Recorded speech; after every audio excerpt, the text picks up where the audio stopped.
From the PEP Radio Newsroom, these are the stories we are covering at this hour.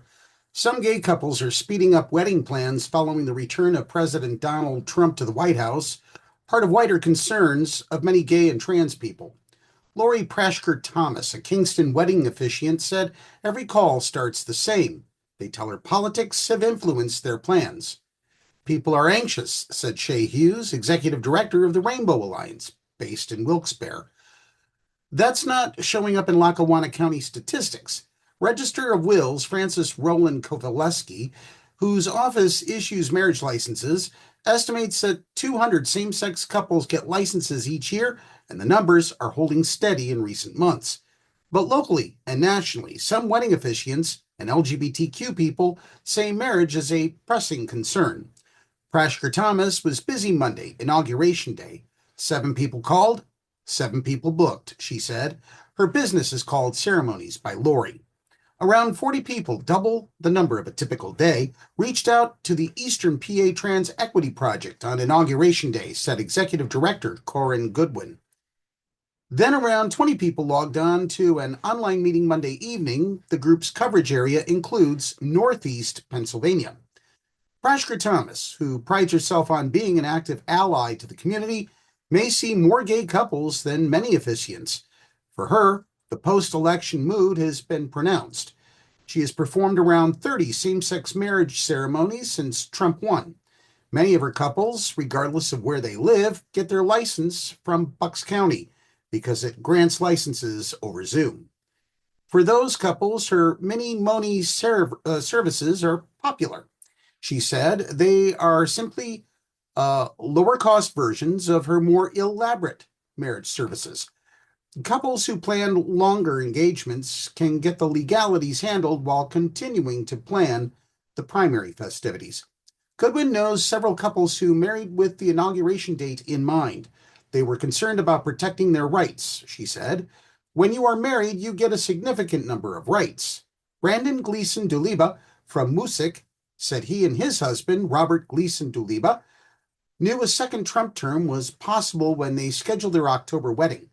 They are making sure all the legal boxes are checked, changing their names with the Social Security Administration and on their driver's licenses. Just in case things go awry, we will be ready, Brandon Gleason Duliba said. He's about to get his first passport. Brandon Gleason Duliba feels his marriage is safe in Pennsylvania, but you never know what is going to happen on the federal level, he said. Goodwin said a lot of the skittishness around marriage protection is probably not fully founded in fact.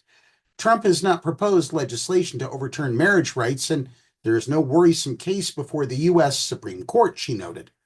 The bigger concern is trans people, justifiably, in many cases, feeling a sense of panic, Goodwin said, after Trump signed an executive order mandating the government to recognize only 2 genders.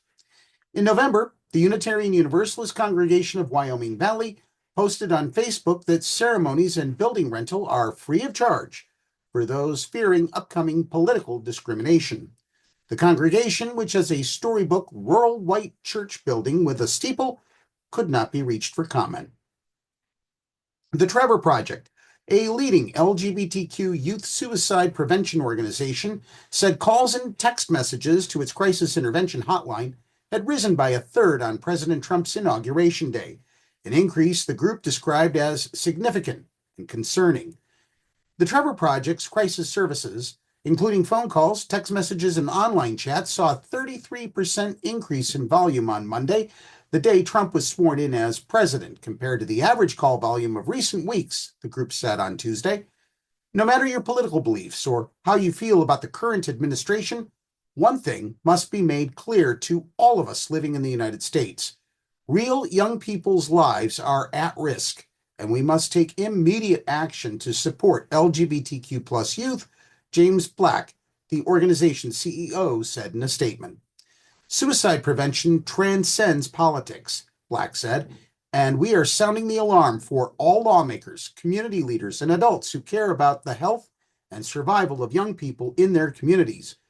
The political targeting of LGBTQ plus youth and transgender and non-binary youth in particular must stop.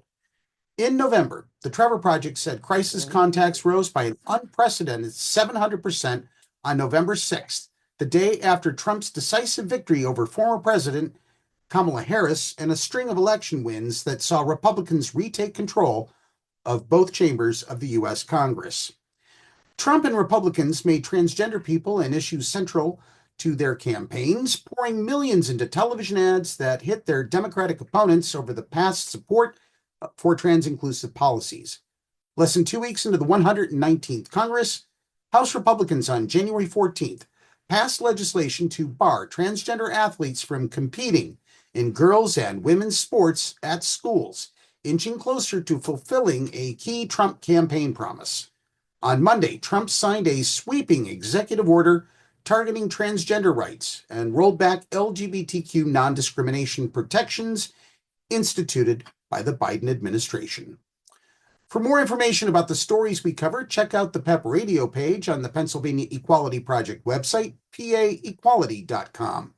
Be sure to download the Live 365 app to take PEP Radio with you when you are on the go. For PEP Radio News, I'm David Moore. Now back to more music on PEP Radio.